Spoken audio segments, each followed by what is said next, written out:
तो चलिए एमएसबीटी के स्टूडेंट्स के लिए स्ट्रेंथ ऑफ मटेरियल सब्जेक्ट का एक और इम्पॉर्टेंट पीवाईक्यू लेकर के आ गया हूँ। ये वाला सब भी बोर्ड्स में आया हुआ है और इसमें क्या मिस्टेक हो सकती है वो सारी चीज़ें डिटेल में बताने वाला हूँ, तो वीडियो को स्किप मत करना, एंड तक के ज़रूर देखना। A mild steel flat 120 mm wide and 12 mm thick 5 metre long carries an axial load of 25 kilonewton. तो मेरे पास में समझ लो एक माइल्ड स्टील फ्लैट है, ठीक है ना, एक रॉड है, समझ लो रेक्टेंगुलर शेप का रॉड है और उसके डायमेंशंस कुछ इस तरीके से दिया है कि 120 mm वाइड, वाइड का मतलब हो गया बी दिया है 120 mm और 12 mm थिक मतलब टी दिया हुआ है, 5 मीटर लॉन्ग मतलब लेंथ दिया हुआ है। अब जब भी आपको लेंथ मीटर में दिया रहा है, याद रखना आप कन्वर्ट करोगे मीटर से मिलीमीटर में अगर जाना है ना, तो याद रखना कि 1 मीटर में 1000 mm होता है। 1000 का मतलब हो गया 1000 को आप 10⁻³ करके भी लिख सकते हो, तो यहाँ पर आ जाएगा 5 × 10⁻³ mm। अब इसको आप या तो मल्टीप्लाई कर दो, तो 5 × 1000 बोलोगे तो 5000 हो जाएगा। तो इधर वे आप काम कर सकते हो, आप ऐसा भी लिखोगे तो भी चलेगा, ऐसा भी लिखोगे तो भी चलेगा। तो 5 मीटर लॉन्ग, ये हम लोगों ने डेटा उतार दिया यहाँ पे। Carries an axial load of 25 kilo Newton. Axial load मतलब पी दिया हुआ है, पी दिया हुआ है, कितना दिया हुआ है 25 किलो न्यूटन। तो देखो यहाँ पर ये याद रखना है कि किलो न्यूटन में हम लोग हमारा कैलकुलेशन कभी भी नहीं करेंगे, हम लोग न्यूटन में करने वाले हैं। तो किलो न्यूटन से न्यूटन में जाना है तो 1 किलो न्यूटन में वापस से 1000 न्यूटन होता है और 1000 का मतलब वापस से 10⁻³ होता है, याद रखने का। तो यहाँ पर आ जाएगा 25 × 10⁻³ न्यूटन। ये क्या दे दिया है मुझे, एक्सियल लोड दे दिया गया है। क्वेश्चन में बोला है find the stress, strain and change in length. Stress, stress मतलब होता है सिग्मा। स्ट्रेन, स्ट्रेन हम यहाँ पर कुछ भी मेंशन नहीं किया ना कि कौन सा स्ट्रेन है, तो अंडरस्टूड है बाय डिफ़ॉल्ट एक ही स्ट्रेन होता है और इस स्ट्रेन को आप लीनियर स्ट्रेन कहोगे, याद रखना, लीनियर स्ट्रेन कहोगे।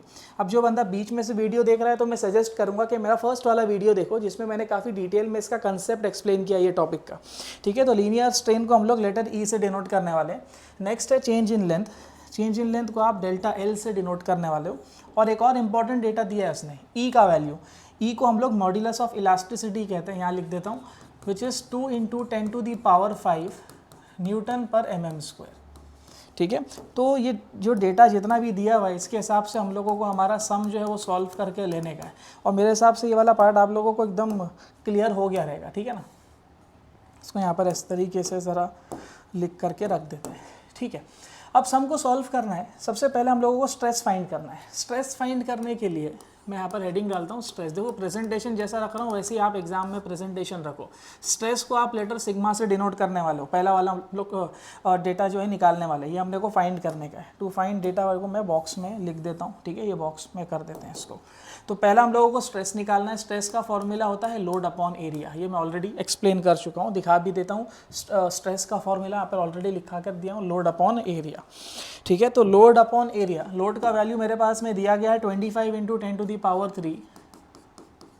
Upon area. एरिया का वैल्यू है मेरे पास में नहीं दिया है, तो मैं क्या करूँगा, ये दो डेटा जो मेरे पास में अवेलेबल है मैं इसकी मदद से एरिया निकालूंगा। किस तरीके से मैं आपको समझा भी देता हूँ। देखो आप लोड इस तरफ अप्लाई कर रहे हो, ये लेंथ हो गया इस रॉड का, ये विड्थ है इसका, ये थिकनेस है। तो आप लोड कहाँ अप्लाई कर रहे हो, ये साइड पर लोड अप्लाई कर रहे हो। जो साइड पर लोड अप्लाई कर रहे हो, एरिया, ये एरिया हो गया, तो area over which the load, ये लोड है, area over which the load acts, उसी को आप स्ट्रेस कह रहे हो।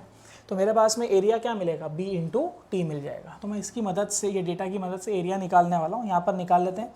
Area will be B × T। B का वैल्यू कितना है मेरे पास 120 और T का वैल्यू है 12। 12 × 12 हो जाएगा 144 और एक ज़ीरो आ जाएगा, तो ये हो गया mm² में। तो मेरे पास में एरिया का वैल्यू आ रहा है 1440 और mm², तो 1440। अब ये वैल्यू को जब आप कैल्सी में डाल दोगे ना, तो आपको स्ट्रेस का वैल्यू मिल जाएगा 17.36 न्यूटन पर mm²। बहुत से बच्चे यहाँ पर है ना, तो गलती करते हैं, न्यूटन पर mm², यूनिट नहीं लिखते हैं। मैं बोल रहा हूँ यूनिट लिखने की आप आदत डालो, ठीक है, यूनिट लिखना है। सेकंड हम लोगों को क्या निकालने बोल रहा है, वो स्ट्रेन निकालने बोल रहा है।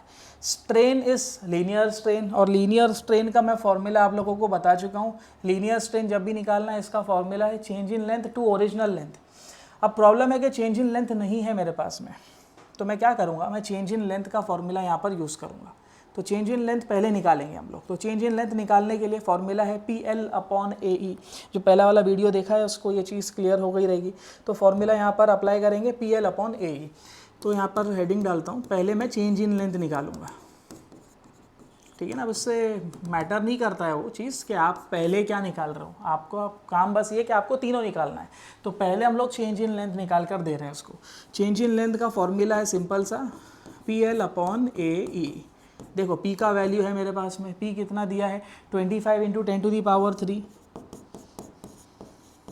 लेंथ मेरे पास में दिया है 5000, राइट, अपॉन A एरिया दिया है मेरे पास में 1440, निकाला ना हम लोगों ने 1440, into E is modulus of elasticity दिया हुआ है 2 × 10⁵। अब जब ये पूरी वैल्यू को आप कैलसी में डालोगे ना तो आपको चेंज इन लेंथ का वैल्यू मिल जाएगा 0.434 mm। ये क्या मिल गया मुझे यहाँ पर, चेंज इन लेंथ मिल रहा है, ठीक है। चेंज इन लेंथ निकाल लेने के बाद में हम लोग स्ट्रेन पर आ जाते हैं। अब स्ट्रेन निकालेंगे।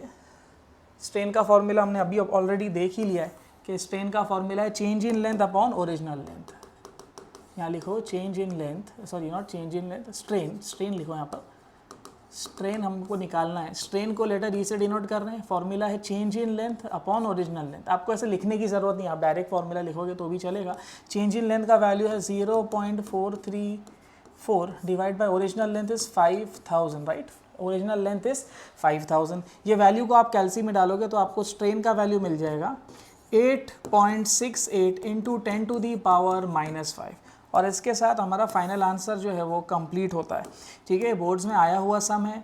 और अभी एक नेक्स्ट वाला सम मैं आप लोगों के लिए लेकर के आने वाला हूँ, वो बहुत ही ज़्यादा इंपॉर्टेंट रहने वाला है। और वो वाला सम भी PYQ में बता देता हूँ आप लोगों को सबसे पहली चीज़। और अगर मेरे वीडियो लेक्चर समझ में आ रहे हैं तो कमेंट सेक्शन में एटलीस्ट एक बार डन ज़रूर लिख देना, इससे मुझे समझेगा कि आप लोग को मेरे वीडियो लेक्चर्स जो है वो समझ में आ रहे हैं। और इस पर अगर और सम्स चाहिए तो कमेंट सेक्शन में मोर प्रॉब्लम्स भी टाइप करो, तो मैं आप लोगों के लिए ऐसे ही और सम्स लेकर के आ जाऊँगा। This is Syed Kashif signing off. जब तक के लिए मिलते हैं अगली वीडियो में।